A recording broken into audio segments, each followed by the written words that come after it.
Muchas gracias a las autoridades del hospital por esta amable invitación. También a Bernardo, obviamente, que fue quien me la cursó puntualmente.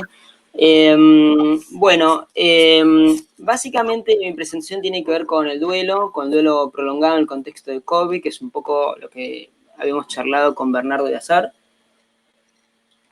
Puntualmente porque sabemos todo lo que supone esta pandemia. Sabemos también que hace ya muchos años que se viene argumentando la idea de diagnosticar la diferencia entre duelo prolongado o duelo complicado o patológico, hay distintos términos que se usan por distintas razones, versus el duelo esperable por una experiencia que es claramente universal, como la pérdida de un ser querido, a la cual estamos todos inevitablemente expuestos. Y ahora, lamentablemente, en este contexto de la pandemia.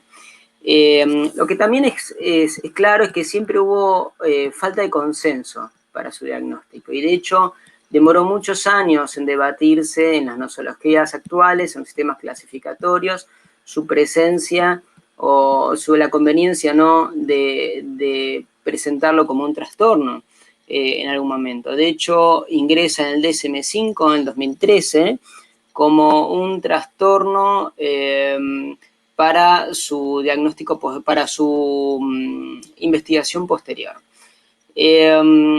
Claramente, el no tener criterios consensuados retrasa significativamente la identificación de las personas, pero también su tratamiento adecuado. Y a pesar de que ya, de hecho, en la práctica, nosotros ya sabíamos bastante más de duelo de lo que quizás buscáramos habitualmente. Pensemos en la categoría diagnóstica de estrés postraumático. Tiene muchos elementos en común, muchos aspectos en común, y especialmente los tratamientos se parecen mucho.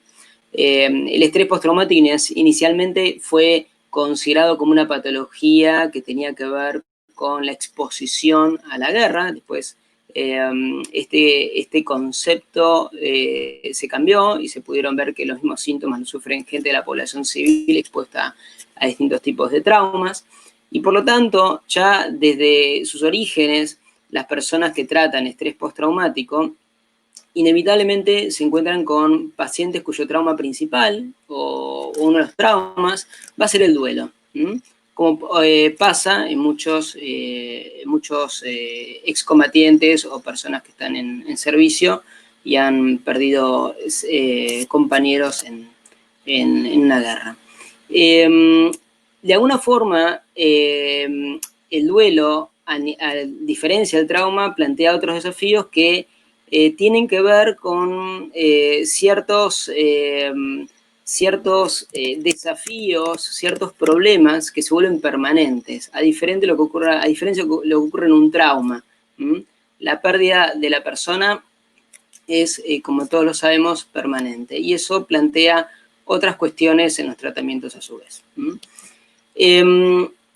También inicialmente se consideraba que la pérdida de seres queridos podía dar lugar a un cuadro de trastorno por duelo en el caso de que fuera en condiciones traumáticas, por ejemplo, homicidios, suicidios de seres queridos, ya sea, por ejemplo, homicidios en el contexto de un entradero, una salida bancaria, etc. Pero las investigaciones lo que muestran es que si bien en un contexto de violencia la prevalencia es mucho mayor, como pueden ver en homicidio, en desaparecido fuera de conflictos armados o en suicidio, en casos de pérdida de seres queridos, en el contexto de haberlos perdido por una enfermedad como el cáncer u otro tipo de enfermedades, también existen casos de trastorno por duelo complicado o prolongado.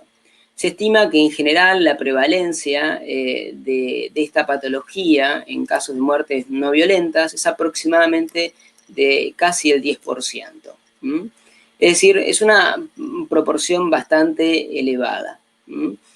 Es decir, hay una gran cantidad de personas que están expuestas inevitablemente a esta situación, pero se recuperan solas, pero hay un 10% que permanece enfermo. Ahora vamos a ver un poco a partir de cuándo se empieza a hablar de patología y cuáles son los síntomas. Pero con respecto un poco al contexto que estamos viviendo hoy en día, una de las características que tiene esta situación del COVID-19, de la pandemia, con cuarentenas más estrictas, menos estrictas, no importa, es que sabemos que hay ciertas características asociadas a las pérdidas que hacen más probable que la persona sufra un duelo complicado o prolongado. Si la pérdida es inesperada, repentina, al azar, y si hay quizás la posibilidad, en un caso, de prevenirla, es muy probable que la persona desarrolle ideas acerca de autorreproche, por ejemplo, o de culpa, y eso está asociado habitualmente con el mantenimiento de las reacciones de duelo normal hasta que se vuelve un duelo prolongado y complicado.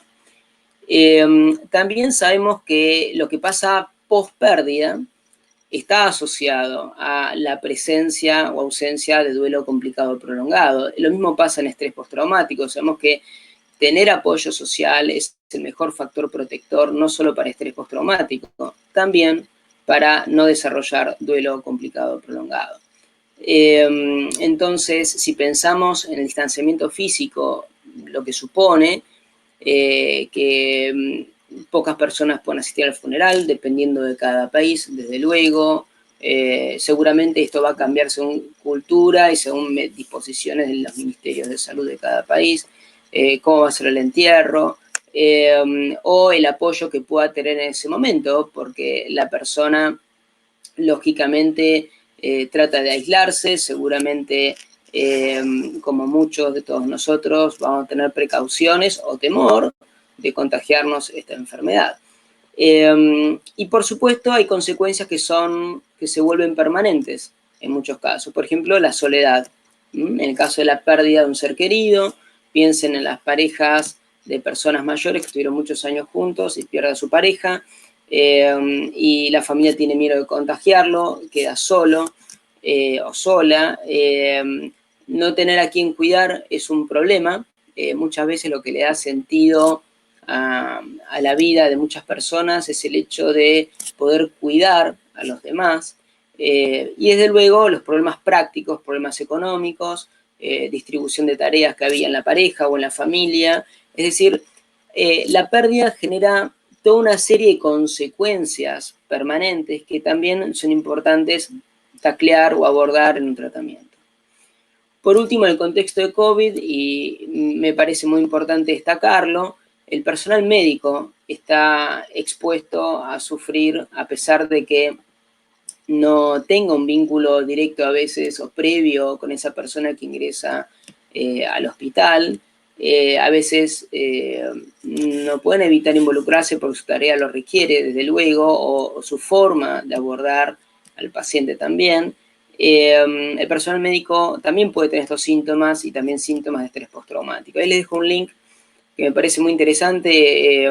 Hoy lo posteó un colega amigo mío, Simon Rigo, que trabaja en un hospital en Nueva York, y me parece muy interesante porque habla del testimonio de personas que trabajan con pacientes que se enferman en coronavirus y que están en cuidados paliativos. Creo que es un buen testimonio de cómo incluso después del pico de pandemia hay cosas que permanecen y hay que prestarles atención, sobre todo en el personal médico. Entonces, esta idea del duelo como trastorno empezó a considerarse con más fuerza en el DSM-5, ¿sí? Como les decía, están los criterios para investigación futura, y básicamente, si bien en general el criterio de los investigadores, los grupos de investigadores en duelo complicado o prolongado, yo lo voy a usar como equivalentes, pero no son equivalentes, tiene algunas, implica disquisiciones teóricas importantes o prácticas, pero básicamente en general los investigadores consideran que había que pasar 6 meses, más allá de que obviamente hay que tener en cuenta la cultura de la persona en sí, que está en duelo. Sin embargo, el DSM-5 es mucho más cauto, parece, y pone un criterio temporal de que la persona tiene que presentar los siguientes síntomas. La mayoría de los días por al menos 12 meses. Es decir, se pone más estricto en términos temporales, quizás con miedo de patologizar reacciones iniciales normales del duelo. Básicamente, el primer criterio, lo que pueden ver es que la persona añora o anhela estar con la persona fallecida. Muchas veces estas personas tienen accesos de llanto repentinos, simplemente no saben bien por qué, pero les empieza a pasar después de la pérdida. Empiezan a rumiar acerca de cómo fueron los últimos momentos, si sufrió, si no sufrió, si se sintió acompañado, si no se sintió acompañado, si ellos mismos hicieron lo suficiente por esa persona fallecida. Es decir, piensen en el contexto de COVID, cómo estos pensamientos se pueden multiplicar más aún. Dadas las imposibilidades prácticas o las disposiciones para que el resto de la familia no se contagie y demás con respecto a los últimos momentos del ser querido y el entierro. También en el criterio C, que básicamente son los síntomas de estrés asociados a la pérdida, son varios, yo no me voy a detener en todos. Acá un poco se asemeja y hay una superposición con los síntomas del estrés postraumático, ¿sí? Por ejemplo, estos pacientes en general muchas veces sacan conclusiones acerca de ellos mismos en relación con la persona fallecida, que no son nada sin ellos, que no van a poder seguir adelante, o evitan situaciones que le puedan recordar directamente esta realidad dolorosa que ahora se presentó y que obviamente nadie quiso. Por ejemplo, pueden evitar todo aquello que les recuerda a la persona fallecida, por ejemplo, una comida que era preferida por esa persona, un lugar que compartían quizás, o escuchar determinadas canciones que a él o a ella le gustaban. Es decir, es muy frecuente que intenten a veces evitar por miedo a desbordarse cuando tengan esos recuerdos.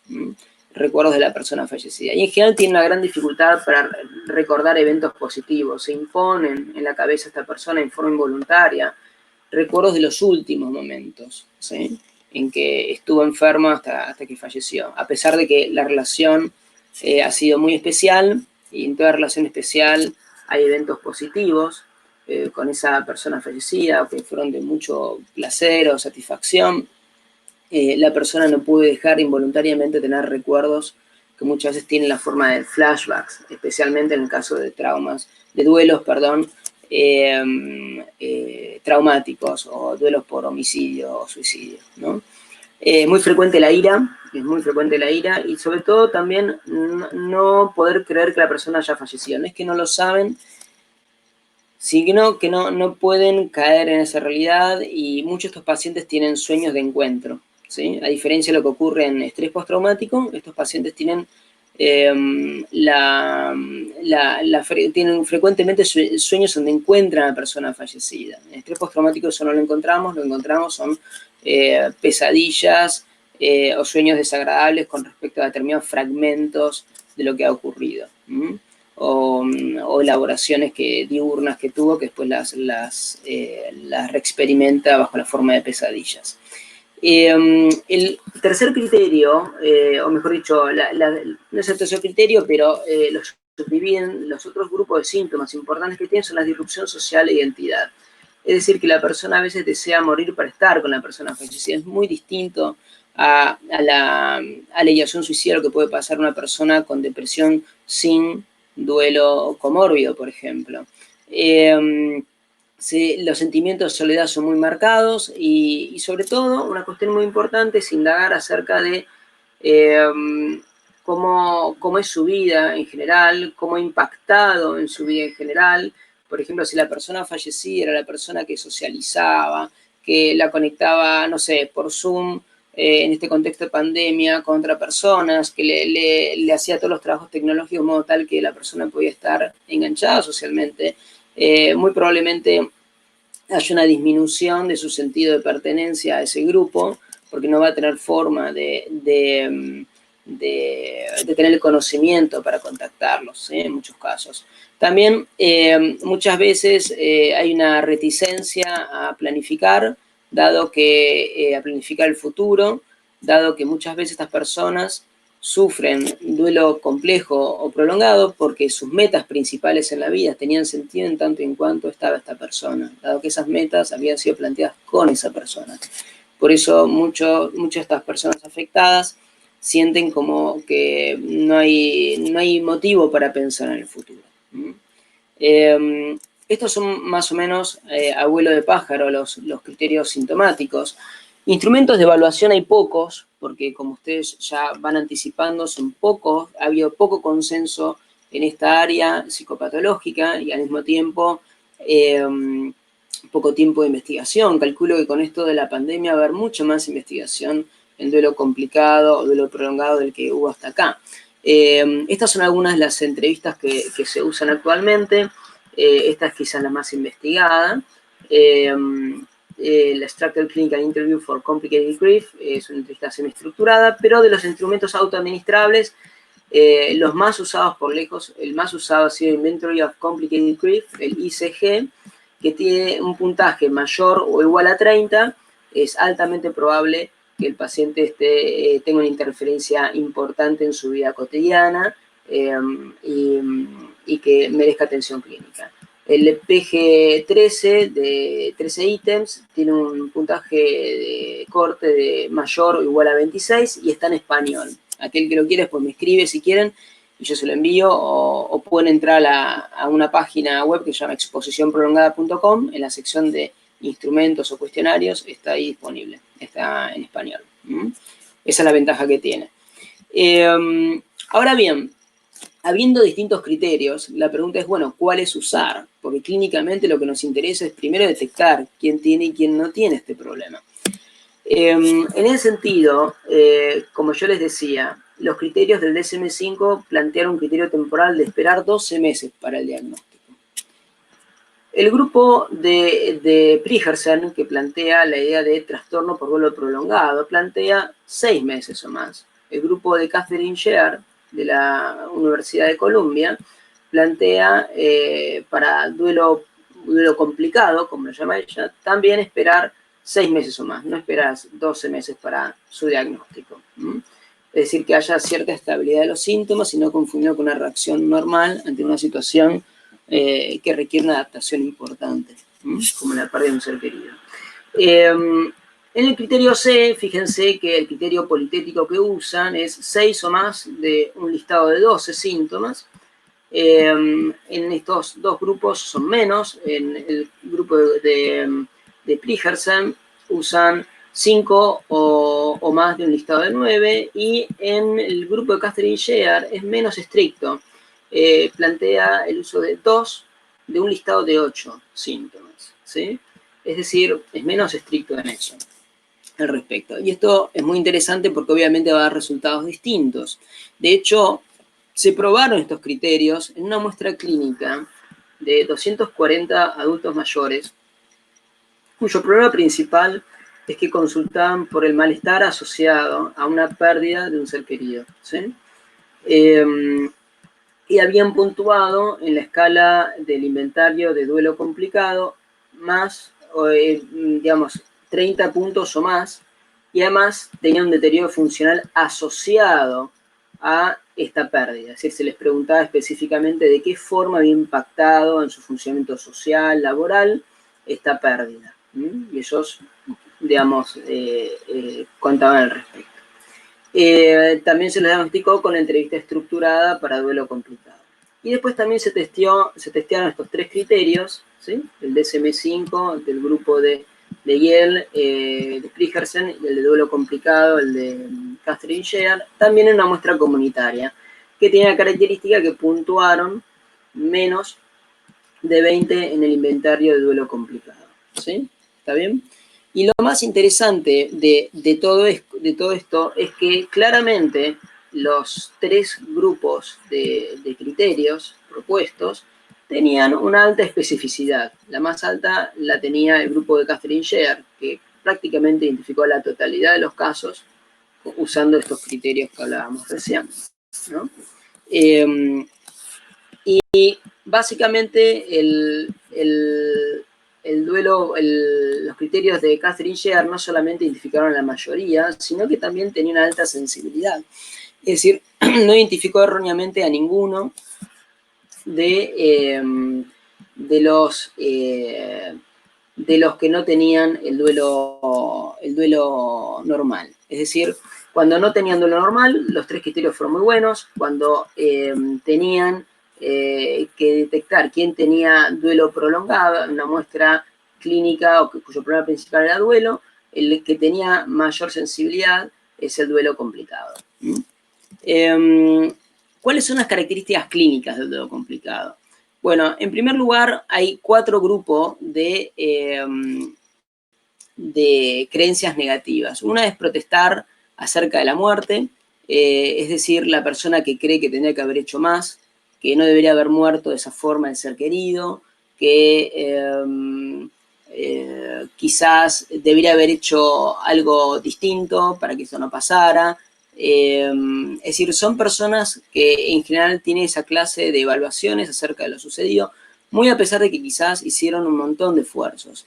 Y este pensamiento puede estar presente muy, muy frecuentemente en el personal médico, que a veces quizás en un virus que se conoce muy poco, se presentan de una forma, es difícil detectar el pronóstico del paciente con la información que tiene ese día, al día siguiente empeora en forma marcada, y eso genera la idea de que debería quizás haberlo tratado distinto, es decir, lo que se llaman autorreproches, cuando quizás la información que tenía el día anterior era poca o no era suficiente y además es un virus del cual se sabe poco. También, en general, estos pacientes desarrollan pensamientos negativos acerca del mundo, que en cualquier momento te puede pasar algo malo. En ese sentido se parecen bastante a los pacientes con estrés postraumático. Que no se puede confiar en nadie, piensen en el paciente que acude con el familiar al consultorio médico y quizás en ese momento el paciente está bien, razonablemente bien, y le dicen que en principio hoy está bien, que lo van a ir siguiendo, pero después empieza a desconfiar un poco de los médicos en general porque el ser querido falleció. Es decir, esa desconfianza en el criterio médico puede dar lugar a una suerte de hipocondría post-duelo. Esto es muy frecuente en duelo por enfermedades. Muchas veces los pacientes presentan síntomas hipocondríacos, es decir, empiezan a hacer chequeos y rechequeos con respecto a las consultas médicas porque sienten que no pueden confiar en lo que le dijo el médico, a pesar de que le dijo que no tenía nada. Supongamos que consulta 3 años después por síntomas parecidos y no se queda tranquilo. Esto es muy frecuente, está poco descrito en la literatura, pero lo van a ver más frecuentemente aquellos que ven esta población. Creencias asociadas a la necesidad de estar con esta persona, se refiere a creencias acerca de que no pueden continuar su vida si no están con ellos, que la única forma de solucionar sus problemas es volver a estar con ellos. Entonces esto puede dar lugar a la creencia, a la idea de morirse para estar con esa persona. Es decir, son creencias que pueden estancar bastante y mantener las reacciones de duelo. El cuarto grupo de creencias importantes es aquellas que son aquellas que tienen que ver con no hacer el duelo está mal, ¿sí? Está mal si yo no estoy triste, está mal si yo no hago el duelo de determinada forma. Es decir, son pacientes que muchas veces tienen la sensación de que van a perder la relación con el ser querido si no siguen haciendo el duelo. Es decir, si se empiezan a relacionar con otras personas, si empiezan a experimentar emociones positivas, se sienten culpables muchas veces, o a veces sienten como que están traicionando la memoria de ese ser querido, si retoman su vida de alguna forma o cambian sus metas. Es decir, son todas creencias que están destinadas a prolongar las reacciones de duelo. Y por último, hay un grupo de pacientes que además tienen creencias de que sus reacciones de duelo son desmedidas, son excesivas, y en realidad quizás estas creencias son las que habilitan que el paciente vaya a la consulta en gran medida, ¿sí? Todo este grupo de creencias en general son sensibles a cambiar con el tratamiento específico para duelo, y tienen su rol importante. Desde el punto de vista conductual, muchas veces sabemos que la evitación se ha asociado a la ansiedad o al miedo, pero también sabemos que los pacientes no evitan solo por ansiedad o por miedo, también evitan porque sienten mucha angustia, sienten dolor al recordar al ser querido, o al enfrentar cualquier situación que les recuerde que esa persona no está más. Por ejemplo, que el vecino me pregunte por esa persona que falleció. Entonces no quiero hablar de eso, porque me recuerda que no está más. O a veces, muchas veces se parece a los síntomas de anedonia o de pérdida de interés, pero en verdad estas personas evitan muchas cosas porque tienen miedo a desbordarse. Si empiezan a hablar de esa persona que falleció. Entonces, la evitación, si bien tiene un rol importante, se puede confundir con la depresión. Aproximadamente la mitad, un poquito más, de estos pacientes tienen depresión mayor, comórbida, y por eso también tienen que evaluarlo, desde luego. Pero muchos de estos pacientes evitan específicamente asociados a la pérdida. Por ejemplo, evitan hablar en pasado porque sería como matar a la persona. Otra forma de evitación frecuente puede ser llevar consigo algo que le recuerda a la persona fallecida, pero no que le recuerda nada más, sino que siente que lleva a la persona consigo si lleva, no sé, un determinado amuleto o determinado collar que le recuerda a esa persona o determinada foto. No es que esté mal, ni mucho menos, sino más bien que está hablando de la dificultad para aceptar que esta persona no está más, ¿sí? Muchas veces pasan horas y horas tratando de recordar cómo era su voz, a veces se las pasan mirando fotos, ¿sí? Y digamos que en ese sentido es muy distinto al estrés postraumático, donde uno espera que evite todo lo que le recuerda al trauma. El duelo es un trauma con otras características. Y claramente estar todo el tiempo tratando de recordar cómo era su voz, mirar las fotos en soledad porque está cansado de recibir críticas de su entorno, de que ya pasaron muchos años y que debería dejarlo atrás, entonces ya empiezan a hacerlo en soledad y no tienen que compartir estos síntomas, estos problemas. En realidad lo que está reflejando es la gran dificultad para aceptar que esta persona falleció. Entonces, por eso la búsqueda de proximidad con esta persona puede aumentar el malestar, impide el desarrollo de vínculos nuevos y de alguna forma refuerza esta idea de que sin esa persona no va a poder continuar, de que es dependiente de la persona fallecida. Ahora bien, con respecto a tratamientos psicológicos, hay algunos tratamientos psicológicos basados en evidencia, en realidad son todos cognitivo-conductuales o fundamentalmente cognitivo-conductuales. Hay poca evidencia y pocos ensayos clínicos acerca de la eficacia de los tratamientos psicoterapéuticos para duelo. Hay más de estrés postraumático, como les decía, con lo cual, ya sabiendo que para estrés postraumático hay muy buenos tratamientos, somos optimistas en general de que estos tratamientos pueden funcionar adaptados a la población cuyo trauma central es el duelo o la pérdida de un ser querido. Hay tres grandes grupos. Está el grupo de Catherine Shear, ahora en Nueva York, originalmente en Pittsburgh, cuyo marco teórico es la teoría del apego y la teoría de los procesos Stroebe, y es muy interesante.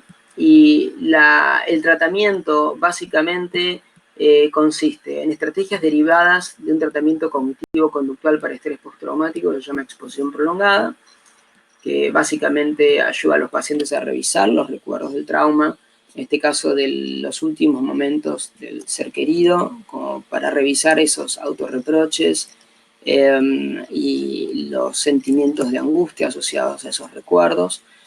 También a retomar sus tareas habituales lentamente, pero también tiene un componente de terapia interpersonal, que es un tratamiento originalmente desarrollado para depresión o para trastornos del ánimo, y entrevista motivacional. El grupo de Richard Bryan, de la Universidad de New South Wales en Sydney, usa un marco teórico cognitivo-conductual, al cual en general, digamos, hace referencia también a los conceptos o a la teoría de memoria autobiográfica jerárquica de Conway, para explicar algunos aspectos asociados al apego a la persona. Y obviamente desarrolló un tratamiento cognitivo-conductual que también involucra en su formato más eficaz exposición imaginal o revisión de los recuerdos de los últimos momentos con la persona fallecida. El grupo de Paul Boelen en Europa tiene un marco teórico, en Países Bajos tiene un marco teórico cognitivo-conductual y básicamente involucra reestructuración cognitiva y técnicas de exposición. Lo que tienen en común todos es que revisar los recuerdos de la pérdida del ser querido es un elemento común en estos tratamientos, ¿sí? Este es una diapositiva que muestra distintos estudios, 3 estudios, 2 del grupo de Catherine Sher y uno de Richard Bryan, que es el único que hizo hasta la fecha, donde compararon distintas formas de tratamiento psicoterapéutico para el duelo complicado o prolongado.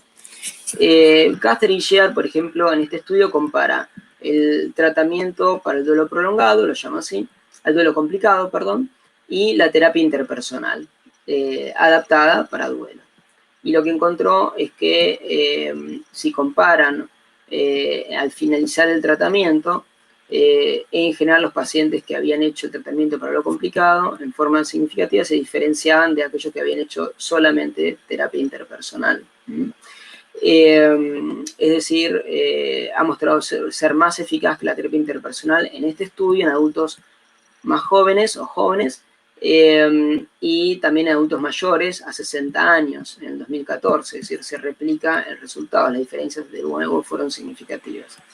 Richard Bryan, de la Universidad de New South Wales, en Sydney, compara terapia cognitiva-conductual sin exposición, sin revisar los recuerdos y con exposición imaginal. Y lo que encuentran claramente es que tanto en el post-tratamiento como a los 6 meses, ¿sí?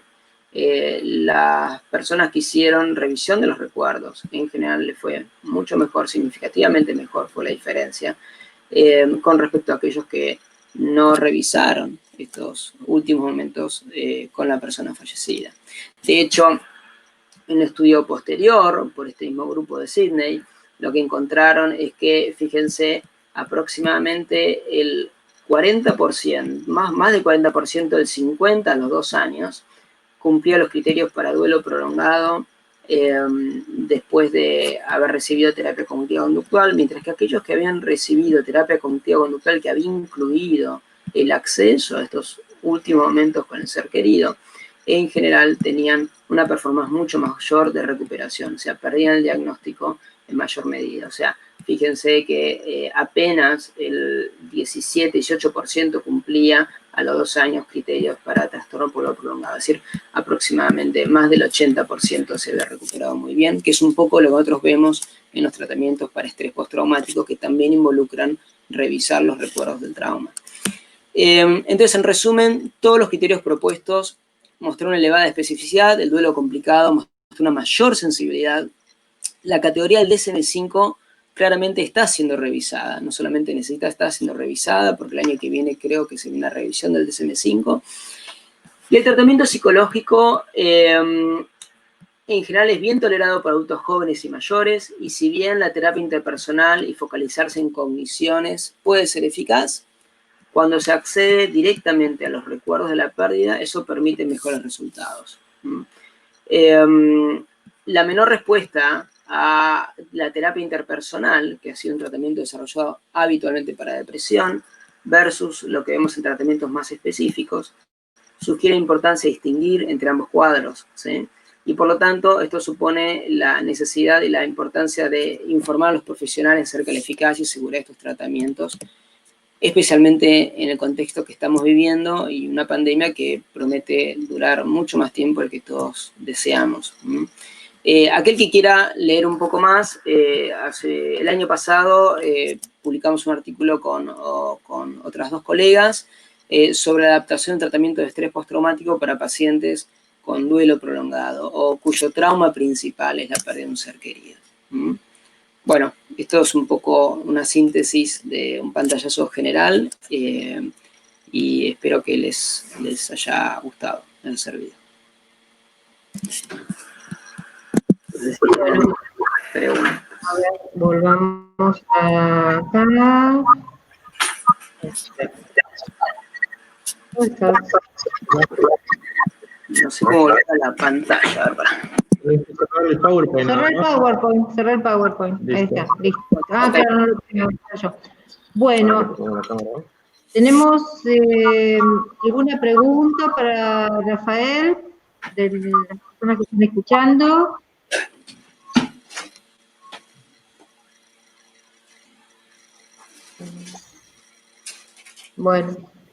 Bueno, parece que no hay ninguna pregunta. Sí. No. Bueno, Rafael, muy buena la presentación. Y a mí, bueno, más allá de, digamos, de algo teórico o técnico, lo que me parece buenísimo, importante, es que nosotros todos los días recibimos datos de nuevos contagios, la cantidad de muertos por día, pero la verdad que se pierde, digamos, en tanta información, un poco lo que puede pasar con los familiares de estas personas que mueren, digamos, ¿no? Y un poco, digamos, el tema que vos estás presentando, de alguna manera, es como que visibiliza eso. Yo al menos, por ejemplo, pocas veces me lo he cuestionado, digo, ¿qué pasará con estas personas? Y claro, ¿cómo procesarán todo esto en estas circunstancias, ¿no? Y si eso es o no un factor de mayor riesgo, como lo que vos estabas presentando. Hola. Sí. ¿Escuchaste? Sí, pero no entendí la pregunta, Bernardo. No, mi pregunta era un comentario más bien sobre la importancia de lo que estabas presentando, porque es un dato que para mí al menos queda poco visible entre tanto dato de los números de muertos, los números de contagios diarios, pero no se sabe bien o no hay información de qué pasa con los familiares de las personas que mueren, digamos, ¿no? No, es cierto.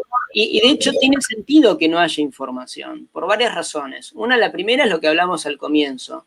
Es un diagnóstico que recién ahora la CIE-11 lo va a poner en forma oficial dentro de las distintas patologías psiquiátricas, y el DSM-5 seguramente va a moverse en la misma dirección. Va a modificar los criterios porque vimos claramente que no identifica bien a todos los enfermos, ¿sí? Claramente, sí diferencia bien a los que no tienen duelo patológico. Eso en todos los casos está claro, pero tiene criterios que son un poquito más duros que lo que usa Catherine Sher. Entonces, ya de por sí el hecho de que no esté en la clasificación oficial es un problema, en contexto de pandemia o sin contexto de pandemia.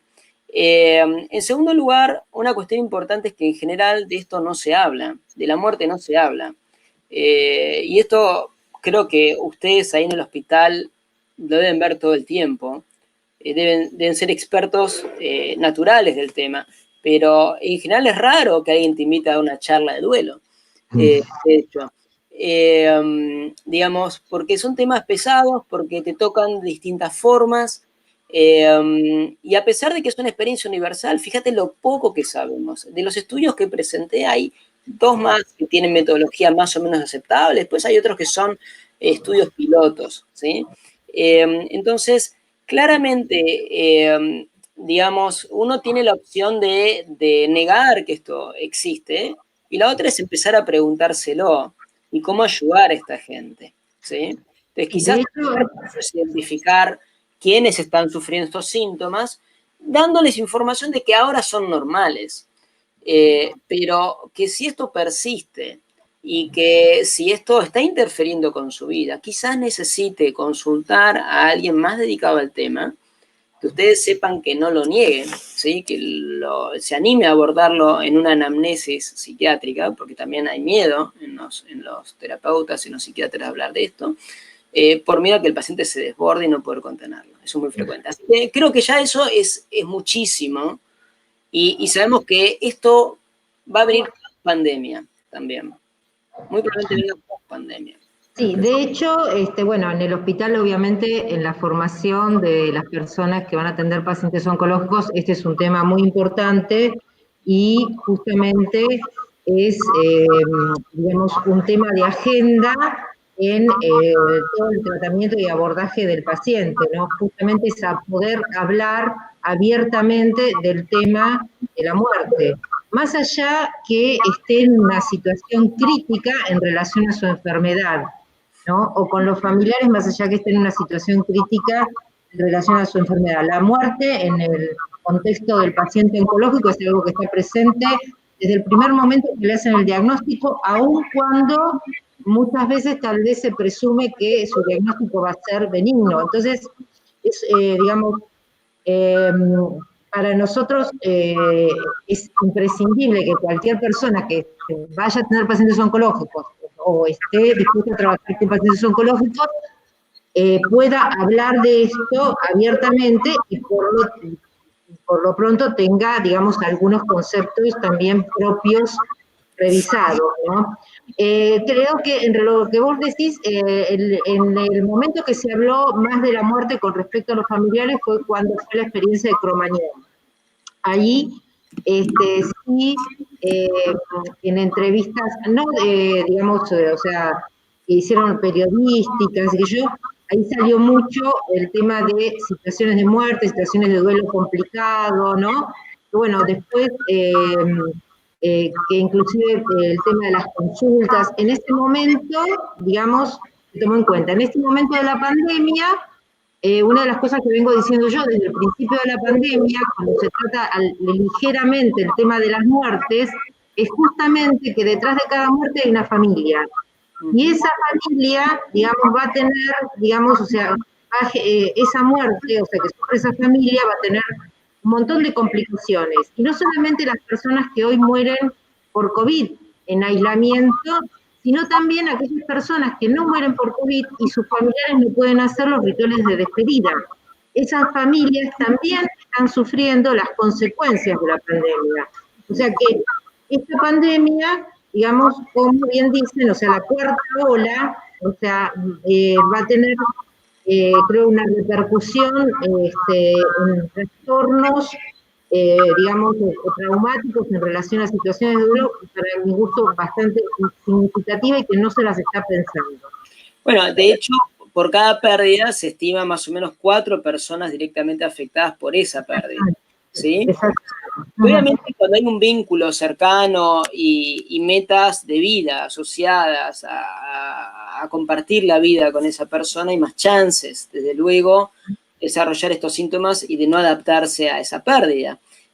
Pero desde luego que es un tema que no sé qué dimensión va a tener, porque uno al principio de esta pandemia no sabe bien cuánto tiempo va a durar la cuarentena, cómo se va a comportar la situación, y estamos todavía en una situación donde vemos que hay muchas pérdidas, entonces, y hay lugares que tienen rebrotes, con lo cual claramente va a ser prolongado, no sabemos cómo se va a desenvolver, sabemos cada vez un poquitito más de algunas cosas, pero lo que sí está claro es que por primera vez creo que el tema del trastorno por duelo, ya sea complicado, prolongado, como se quiera llamar, va a quedar digamos, puesto en primer plano, porque realmente es uno de los problemas fundamentales que vamos a ver en el consultorio junto con la depresión. Okay, totalmente de acuerdo. Los problemas que vamos a ver. Algunos casos van a tener síntomas de estrés postraumático, definitivamente. Pero bueno, digamos, creo que esta es una patología que hay que prestarle atención, estudiarla un poco, y si usan los criterios de DSM-5, sepan que son muy estrictos, no se pongan muy estrictos. Si la persona sufre por eso y tiene alguno de estos síntomas, está bien tratarlo. ¿Mm?